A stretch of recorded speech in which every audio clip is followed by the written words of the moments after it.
At the tender age of 5, upon acquiring my own mobile phone, I began to receive messages from unknown senders daily. The sender addressed me as Mommy. At 3 o'clock this morning, a message arrived once more. Mommy, I dreamed of you again. The attic is leaking, and my stepmother made me use a rag to soak it up, but the rag is too small. I've been scrubbing all night, and it's still wet. Mommy, I'm cold and hungry, and I miss you so much. I tilted my head, gazing out at the rain cascading down the window, and earnestly replied, Sweetheart, don't be afraid.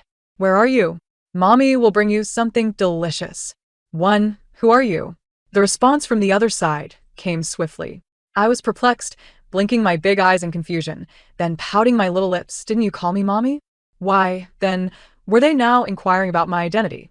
To demonstrate my commitment as a responsible mother, I added a cute and patient emoticon smiley at the end of my message.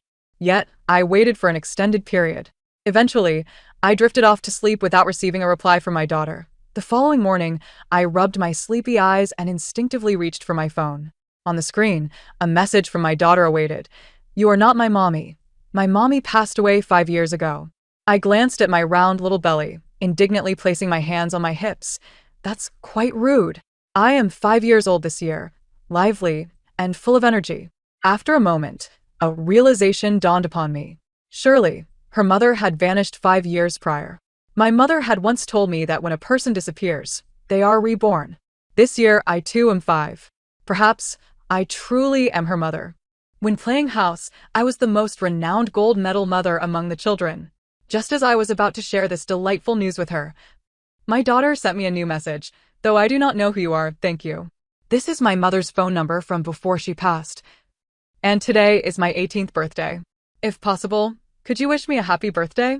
I slipped on my bunny slippers and in a sweet voice. I sent a voice message that I then converted to text. Darling, happy birthday. May you be joyful and savor delicious candies every day. Then, I pondered that every year on my birthday, I would receive gifts from my parents, so I thought my daughter might also deserve a grand birthday gift. Thus, I messaged her again. It's your birthday today. What gift would you like from your mother? I adore cute dolls and chocolates. What do you fancy? After a lengthy pause, the girl replied, Could you send me a few painkillers? I was unfamiliar with painkillers, but understood that one only takes medicine when unwell. I immediately asked, Darling, are you sick? She explained that her stepmother had locked her in the attic last night, seemingly fearing I might misconstrue the situation. She said I had stolen money, locked me in the attic, and beat me. Now, I feel immense pain and just want a painkiller. Her stepmother seemed quite wicked, much like the evil queen in Snow White. I angrily messaged my daughter, Your stepmother is truly terrible. She is a monster. Don't worry, sweetheart. My father is a dog in the zodiac, and I will have him bite your stepmother to take revenge for you. I then directly asked my daughter for her address and hurried downstairs to find Aunt Wong. Auntie, Yun wants to find a delivery brother. After saying this, I rummaged through the medicine boxes in the cabinet, bending down with my little bottom sticking up. I didn't recognize a single colorful box of medicine. I looked left and right, feeling something was off. Aunt Wong saw my little face scrunched up and kindly asked, Yun, what are you searching for in the medicine boxes? I looked up at her and asked, Auntie, which box contains the painkillers?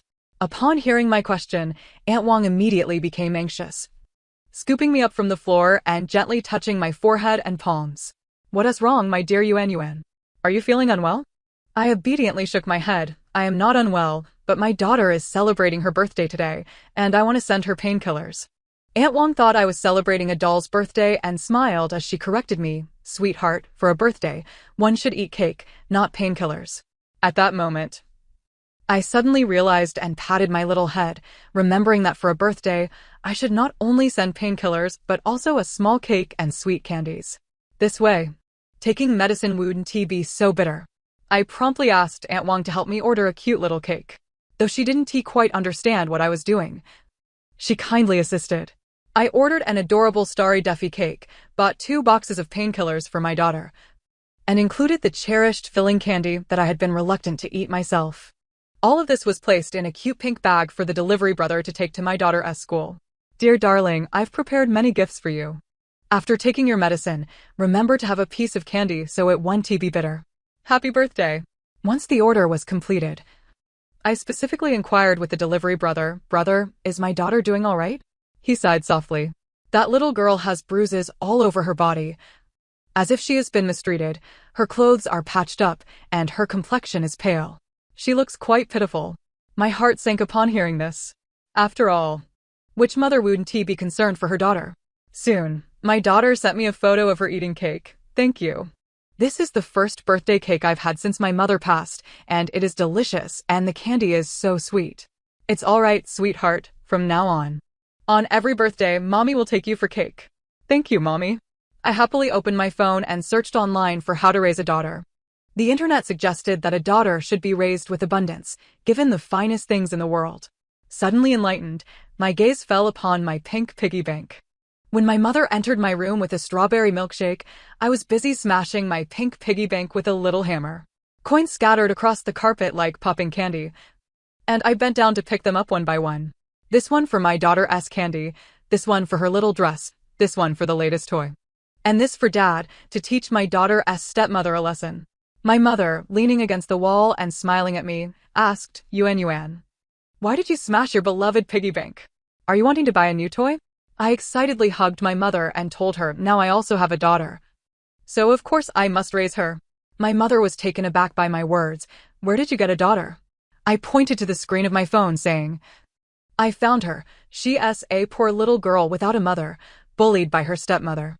I had read online that raising a daughter could be expensive, and I needed to work hard in the future."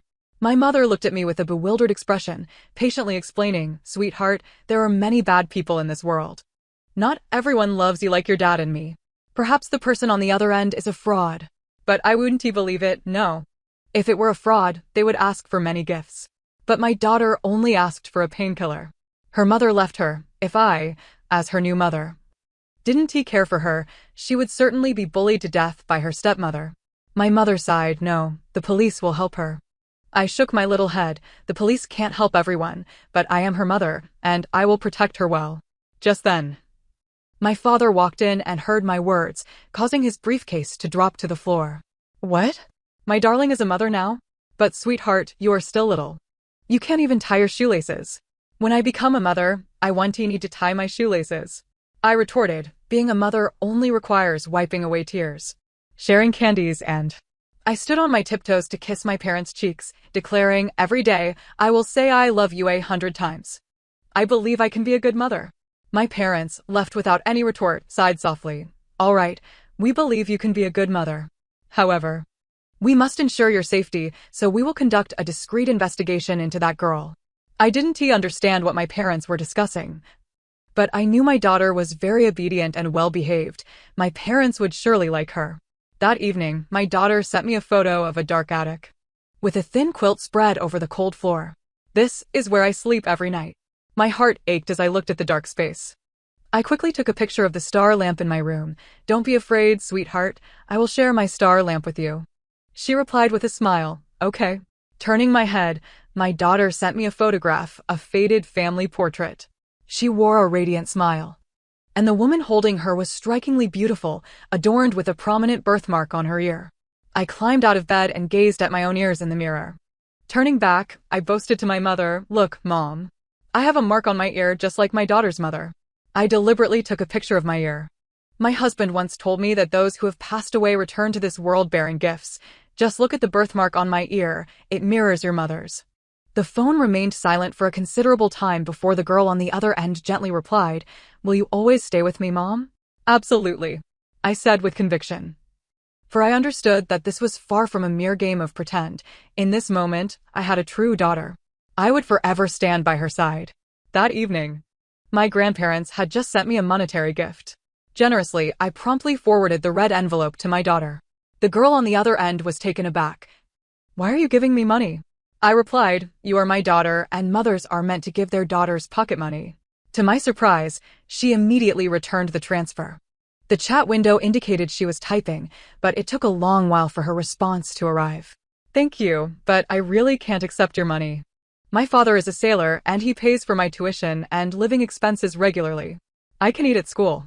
Mom, you just need to be there for me every day and listen to me." My eyes welled up with emotion. My daughter was so understanding. "All right. You can tell me anything from now on. Suddenly, my phone buzzed incessantly. When I saw my daughter's call, I felt a wave of uncertainty wash over me. If she knew I was only 5 years old this year, would she still allow me to be her mother? After a moment of contemplation, I answered the call. On the other end, I heard the sound of raindrops falling on the floor, accompanied by a sister's voice. Hello. Thank you for being willing to take my mother's place and accompany me. I intentionally lowered my voice, yet it couldn't conceal the soft, tender tone of a child. That's what mothers are meant to do. Her voice trembled slightly. Thank you. Now, besides Xiaoju, you're the only one who wants to be with me. I tilted my head in curiosity. Who is Xiaoju? She was my mother's cat. Now she's 9 years old. Quite an old cat. As she spoke, she sent a picture. In the photo, the orange cat appeared plump, though its fur was graying at the tips. Clearly a sign of age. Wow, what an adorable little cat, I exclaimed. With both me and the kitty by your side, you mustn't feel sad anymore. Okay, I won't be sad. Thus, we spent every night on the phone, sharing amusing anecdotes from her school and discussing the joyful yet challenging journey of growing up. Meanwhile, I would pick up the fairy tale book my mother had recently bought for me and narrate the latest stories to her. My parents stood at the door of my room, slightly envious, shaking their heads in resignation. Indeed, once a daughter has a child, she forgets all about us. Baby, won't you sleep with mommy again tonight?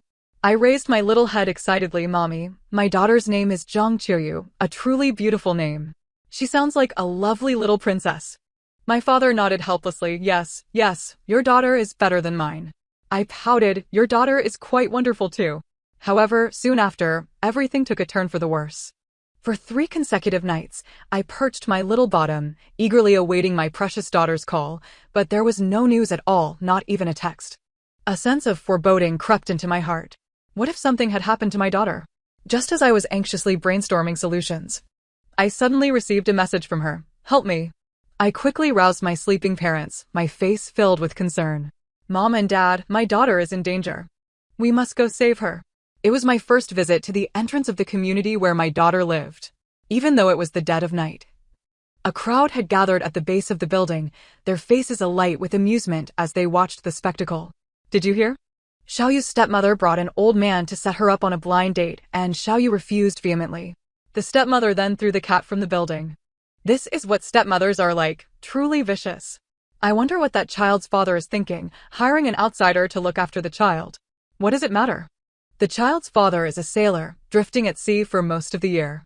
Who will meddle in their family affairs? In the midst of the crowd, a frail girl clutched a bleeding cat tightly. She helplessly pleaded with those around her, "Please, save my cat. I'm begging you." Her desperate cries echoed through the hallway. Yet no one paid her any heed. A sharp-faced woman stepped forward, coldly regarding the weeping girl. I told you to behave. It's just a worthless cat. Is it really worth this fuss? If you want to save it, just do as I say, forget about college and marry a man. The girl's face went pale as she clutched the cat, tears streaming down her cheeks. Please, just let me be. I have nothing left. This cat is all I have. I want to take the exam. I don't want to marry. I want to study. The woman sneered derisively. Want to study? Do you think I will allow that? I am your legal guardian now. You cannot escape my grasp. With that, the woman pressed her high heel onto the cat's tail. The injured cat lay limp, unable to struggle, and the girl could only pound on the woman's leg in desperation.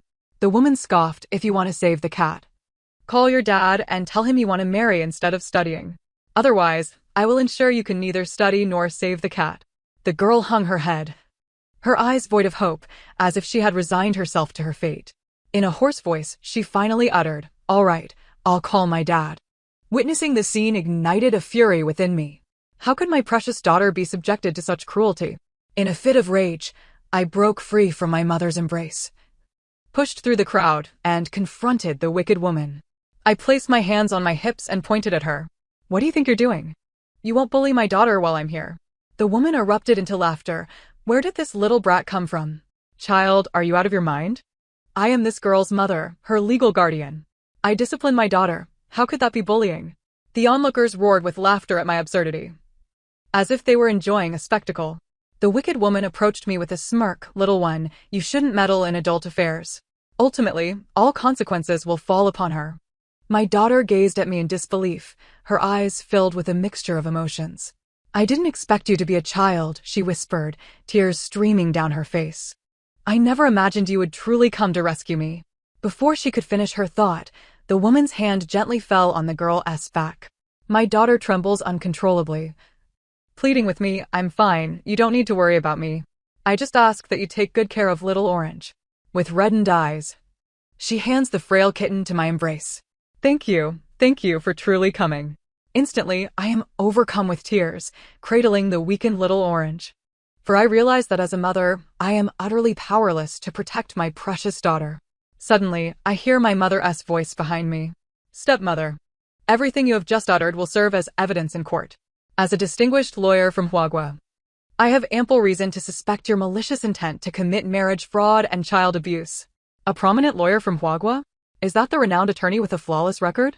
How could such an illustrious figure possibly be present in our impoverished neighborhood? The onlookers in the community exchange incredulous whispers. I wipe away the tears from my eyes, standing tall beside my daughter. Do not fear, my dear. My parents are formidable and will surely protect you.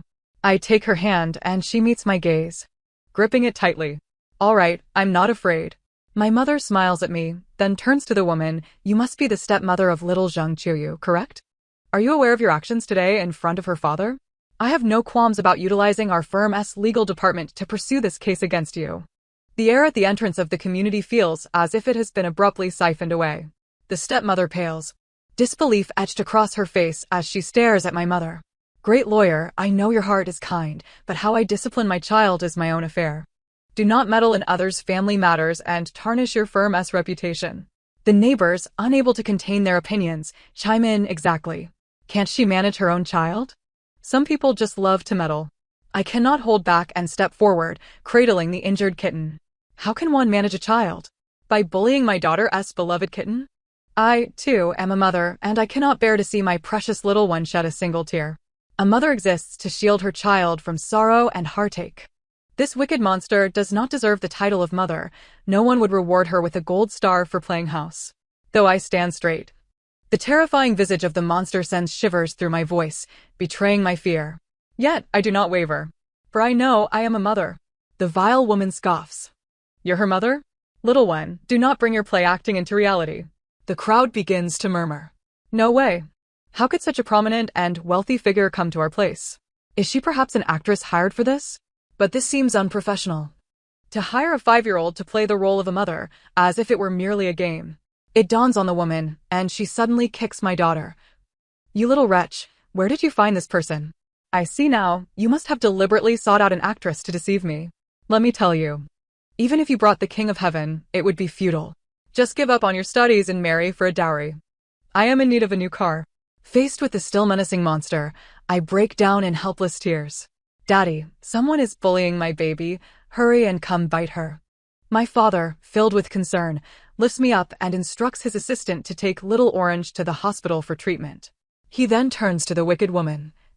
Both my wife's and my personal information can be easily verified online. Instead of doubting our identities, perhaps you should simply conduct an image search to confirm who we are. It is entirely reasonable for those present to question the authenticity of my parents' identities, for they have never encountered true tycoons or legal elites, nor would they believe that a child who lost her mother at an early age could possess such formidable backing. Undoubtedly, what they doubt the most is that I, at the tender age of 5, am a mother. I am Sue Mose, the president of the Sue Group. My father's voice, low and chilling, cuts through the tension. Originally, I should not have intervened. But you have harmed my daughter and hurt the most important person in her life. Some individuals begin to pull out their phones to search. No way. It's really President Sue and his elite lawyer wife. The crowd surrounding them freezes in disbelief. And those who had just mocked them for being actors wish they could vanish into the ground. The stepmother's lips quiver uncontrollably. Even if you're a big boss or a great lawyer, can you dictate how I raise my own daughter? Her father entrusted her to me, allowing me to discipline her. Stay out of my family matters. My mother, calmly adjusting her gold-rimmed glasses, activates her super lawyer mode. Looking at the arrogant woman before her, she smiles and states, your actions, as you have described, are already criminal. First, you have committed the crime of unlawful detention. Your daughter recently turned 18 and is fully capable of independent action. You have no right to prevent her from taking her college entrance examination or restrict her personal freedom. Secondly, you are guilty of abuse. Inflicting long-term harm on a non-biological daughter constitutes maltreatment. Lastly, you are guilty of violently interfering with marriage freedom and infringing upon the right to education. Should this escalate to court, you could face a cumulative sentence of at least 7 years of imprisonment. The once arrogant woman pales at once. Upon realizing that the person before her is indeed one of Huagua's top lawyers, she comprehends that while she may have wielded power at home, she is utterly powerless against someone who truly understands the law. This time, she has met her match. After a while, the sound of police sirens fills the street. I grip my daughter's hand tightly. Do not be afraid, my darling. The police are here to catch the bad people. The malicious stepmother is finally taken away. The police request my daughter to provide a statement and even directly contact her father, who is far away at sea. My daughter, helpless, answers her father's call. Though her body bears bruises, she sweetly tells him, "Daddy, take care of yourself. You don't need to rush back." A pang of bitterness rises in my heart. Although my daughter is obedient and understanding, I wonder if her father's return would mean I am no longer needed as her mother.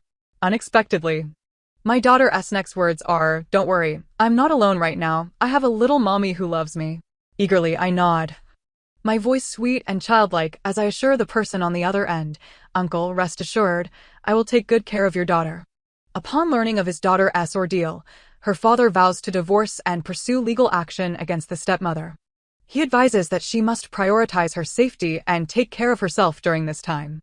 I invite my daughter to come live with me, but she gently declines. "Thank you, little mommy, for your kindness, but one day you must learn to strive and live independently." My daughter is truly capable in the time that follows. She takes excellent care of herself, diligently studying every day, even working part-time at the school cafeteria during her spare time. I secured a position at the school cafeteria, where the kind aunt announced that my meals would be complimentary from now on. How delightful. This means I can save money to buy canned food for little Orange and sweets for you. Oh, my heart feels a pang of bittersweet emotion.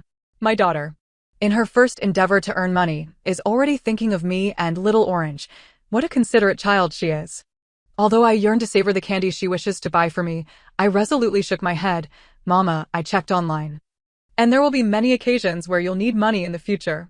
You should save it for yourself. When difficulties arise, you can use your savings to buy sweets." She always agrees verbally, yet she continues to sneak a few candies into her pockets whenever we meet, slipping them into my hands. Sigh. Such a stubborn little darling. For the sake of my adorable child, even though I am currently undergoing teething, I devour those few candies with delight. However, as time passed, my daughter's visits became increasingly infrequent as she seemed to be consumed by busyness. Whenever I sent her messages, her replies were notably delayed. At night, she would stay up particularly late. I sat before my phone, clutching my little pig plushie, feeling disheartened.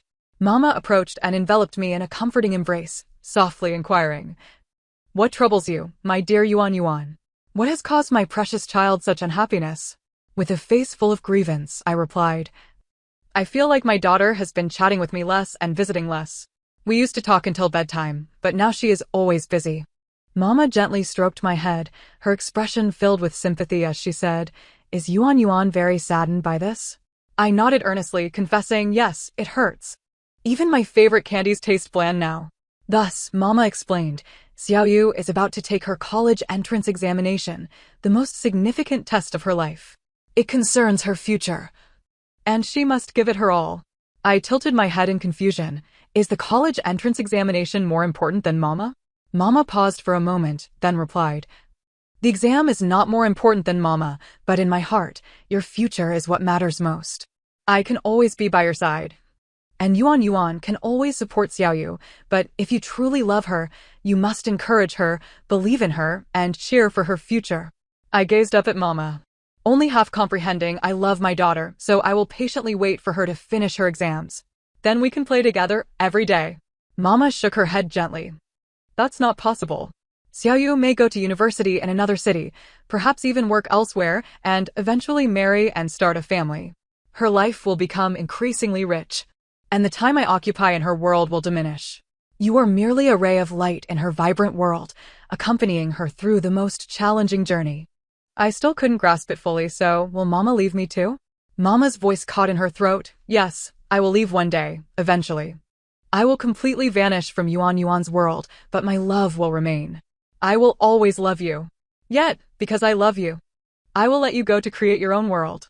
I felt a twinge of helplessness as I tugged at my little bun, letting out a deep sigh. Being a mother is truly exhausting.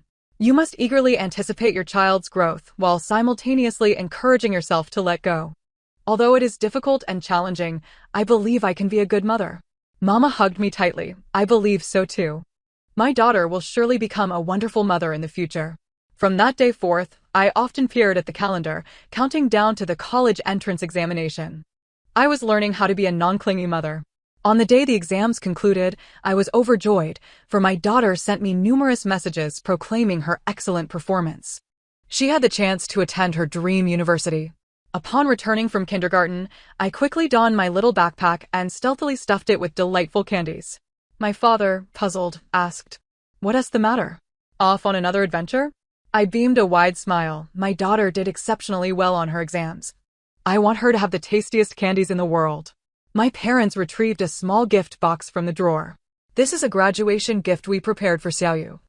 You can deliver our blessings to her. When I opened the box, I discovered a beautifully crafted little white dress. I nodded vigorously. I will definitely tell my daughter this is a gift from her grandparents. My father nearly choked on his drink, while my mother's expression darkened as she fished out a mirror for a quick check. No, no, no. I am only 28 this year, not a grandmother. Let Xiaoyu call me sister. My father shot her a disapproving glance. At your age, still a sister? Then let her call me brother. I rolled my eyes in exasperation. Xiaoyu is my daughter, while they are my parents. They are Xiaoyu's grandparents. My parents seemed confused, unable to comprehend such a simple matter. When my parents took me to Xiaoyu's home, I noticed a man standing at her door. He had dark skin and tattered clothing, hesitating to knock. I felt a twinge of fear, but mustered my courage to approach him. "Mister, why are you standing at my daughter's door?" "Let me tell you, I, her mother, am not to be trifled with." I then took a large step back, shouting, "Dad, come here." My dad is a dog. My father, suddenly embarrassed, blushed as he stepped forward. "May I ask what you are doing at Xiaoyu's house?" The man stood there, his eyes red-rimmed, speechless. "If you don't speak, we will call the police." Perhaps the commotion drew attention, as my daughter opened the door and excitedly embraced me. Upon turning, she spotted the strange man, her body trembling uncontrollably as she hoarsely called out, "Dad."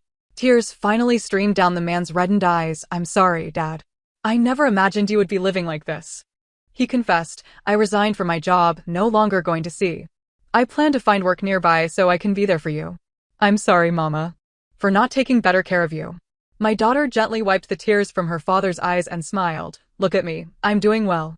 She continued, "I know when Mama was ill, you had no choice but to go to sea, and I understand you remarried to find someone to take care of me.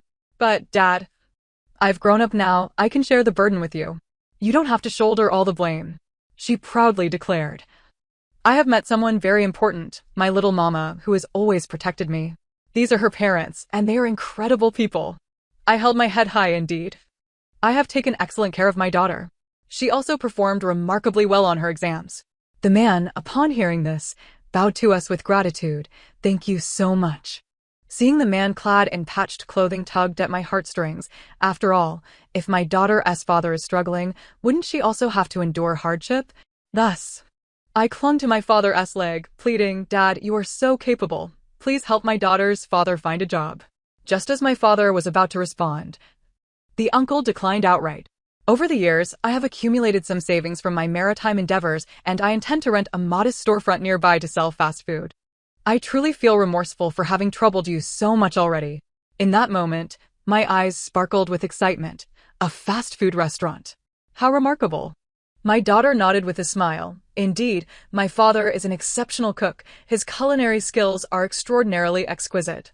I fixed my gaze intently upon my daughter's father. "I'm hungry. I want to eat." "Very well." Her father promptly rolled up his sleeves, declaring that he would go buy the ingredients. and insisted that you all must savor my culinary creations today, while also discerning which dishes would serve as the flagship offerings for my fast food establishment. Thus, that peculiar uncle enthusiastically prepared an extravagant spread. Every dish was nothing short of a culinary marvel. After tasting, my mother gave a thumbs up. This is simply delightful. How about this? Since our law firm is in close proximity, we will arrange for our daily lunches to be catered from here. Is that true? Both my daughter and her father were visibly astonished. Witnessing their joy brought me immense happiness. Indeed, a family should thrive in harmonious unity.